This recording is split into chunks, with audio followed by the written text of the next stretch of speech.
Welcome back to my channel. আমি সুতপা চলে এসেছি। তোমরা কেমন আছো? নিশ্চয়ই ভালো আছো, আমিও ভালো আছি। তাই এটা তো ছিল বৃহস্পতিবারের সকালবেলা। তা দেখো সব কাজ করে স্নান করে পুজো হয়ে গেছে, সেখান থেকে তোমাদেরকে ক্যামেরাটা স্টার্ট করলাম। চলে এসেছি রান্নাঘরে, সব কাজ করে সব গুছিয়ে রাখি।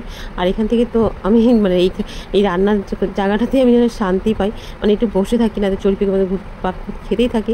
তো সকালবেলা তো শুরু হয় আমার মেডিসিন দিয়ে, সেটাই তোমাদেরকে দেখালাম যে সবার আগে মেডিসিন দিয়ে শুরু করি। তাই মেডিসিনটা খেয়ে নিয়ে এবার চলে এলাম রান্নার দিকে, গ্যাস ধরিয়ে দেবো। আর আজকে যেহেতু আমি রান্না করে বসেছি, তাই দুদিকেই গ্যাস ধরিয়ে দিচ্ছি। এদিকে চা বসাচ্ছি আর ওদিকে ভাত বসাচ্ছি। আর সকালবেলা তো আমি চালটা সব ধুয়ে রেডি করে রেখে দিই সব কিছু কাজ গুছিয়ে দিই, তারপর স্নান করি, জানো তো। এরকম চালটাও ধোয়া হয়ে গেছে। আর এদিকে বসে দিচ্ছি চাটা জন্য জল নিয়ে নিলাম। আর যেহেতু রদ চা খেতে ভালোবাসি না, দুধ চা খেতে ভালোবাসি, তাই দুধ চাই করছি। আর দুধ চা করলে কিন্তু দুধটা কিন্তু গোলার জন্য খুব একটা গরম জল দিলে দুধটা গোলে না, তাই হালকা গরম না হতে হতেই দুধের গোলার জন্য জলটা তুলে নিলাম। আর এদিকে জলের মধ্যে তোমার তেজপাতা, লবঙ্গ, আদা, চা দিয়ে জলটাকে ফুটাচ্ছি, আর এই দুধটা গুলছি। তা দেখো আমরা যেহেতু দুধ চা খাই, আমাদের বাড়িতে কেউ যদি আসে তাহলে আমরা সেই দুধ চাটা দিই। দেখো দুধটা দিয়ে দিলাম, আর কালারটা দেখো কত সুন্দর হয়েছে। তা অনেকে এসে বলবে কি দুধ চা করতে পারি না, দুধ চা করতে পারি না। কেন? দুধ চা বানানো কোনো কঠিন না, তো কি আছে, এরকম করে করবে, বলছি দুধ দলা হয়ে যায়। আমি বলছি যখন দুধটা গুলবে তখন জলটা খুব একটা গরম করবে না, জলটা হচ্ছে কি অল্প গরম করবে, তাহলে দেখবে ঠিক হয়। যারা এরকম বলে, তারা কিন্তু ধর অনেক বছর ধরে সংসার করে, কিন্তু তাদের মধ্যেও এরকম কথাগুলো শুনেছি। তাই চা দেখানোটাও দরকার আছে, জানো তো। সবাই সবটা বোঝে না, এটাই আর কি। তা টপ বিস্কুট দিয়ে চা খেতে বসে পড়েছি। আর চা হয়ে গেছে, আমার ভাতটা এখনও উঠলাইনি, সেটাও তোমাদের দেখালাম।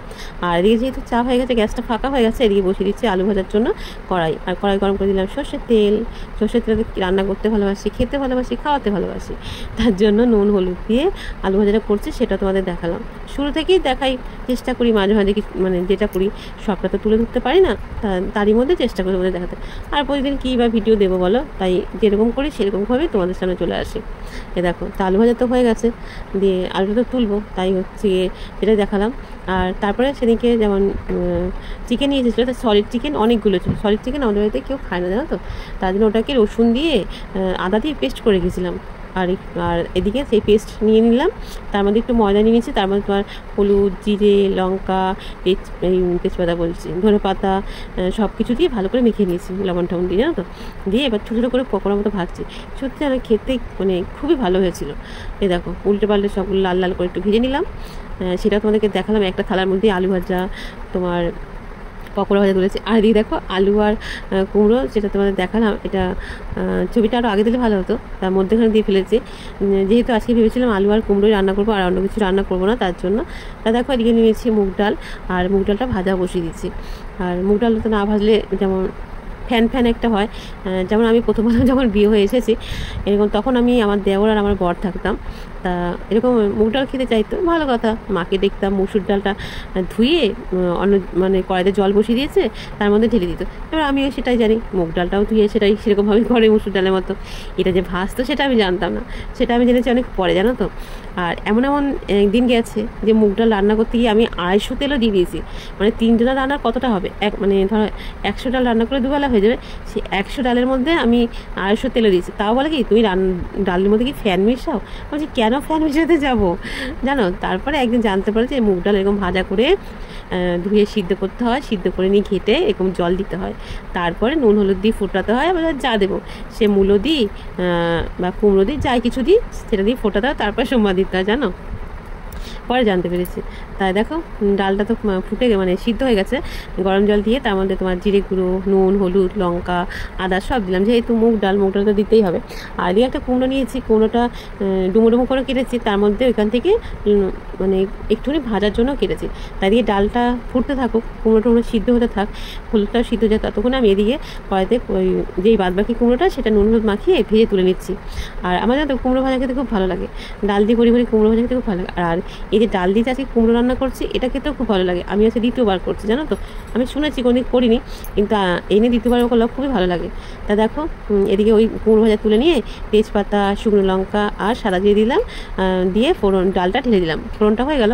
এবার এর মধ্যে তোমরা এলাচ গুঁড়োও দিতে পারো, এমনকি ধনেপাতা কুচিও দিতে পারো। তা আমার কাছে ছিল দেশি ধনেপাতা, আমি সেটাই দিয়ে দিলাম, দিয়ে নামিয়ে নিলাম। তা সবার কাছে শুনতাম কুমড়ো দিয়ে ডাল খেতে খুব ভালো লাগে, যে আমি কুমড়ো দিয়ে ডাল কেমন লাগবে, তো যে না সত্যিই ভালো লাগে। তা আমি ভেবেছিলাম আজকে আগে আলু ভাজার ডালি রান্না করব। তারপর বাজার থেকে বাজারে এসেছে, তার মধ্যে সকালবেলা যে চা খেয়েছি সব বাসন টাসন সবগুলো ধুতে গেলাম, আর মেয়েও ফোনটা নিয়ে গিয়ে তুলে দিল ভিডিওটা, জানো তো। যেমন লঙ্কা, ধনেপাতা, টমেটো, বেগুন সব পাঠিয়েছে, তার সাথে মাছও পাঠিয়েছে। তাকে বাসনটা থেকে তুলে দিলাম, তারপরে একে একে সবগুলো তুলছি। আর দেখো মাছ ছাড়াচ্ছি। চিংড়ি মাছ ছাড়াতেও আমার বেশিক্ষণ টাইম লাগে না, আমি এরকমভাবে পুরো পরিষ্কার করে চিংড়ি মাছটা ছাড়া, জানো তো। যাই দেখো আমার একটুখানির মধ্যে ছাড়ানো হয়ে যায়। তা মাছ ধরে তো নিয়ে চলে এসেছি, নিয়ে এসে বসে দিয়েছি কড়াই, আর কড়াইতে দিলাম সর্ষের তেল। আগে চিংড়ি মাছটাকে তুলে রাখবো, চিংড়ি মাছটা কিছু করবো না, কিন্তু ভাজাটাই খাবে, ভাজা তুলে রেখে দেবো। আর তারপরে করবো পাবদা মাছ।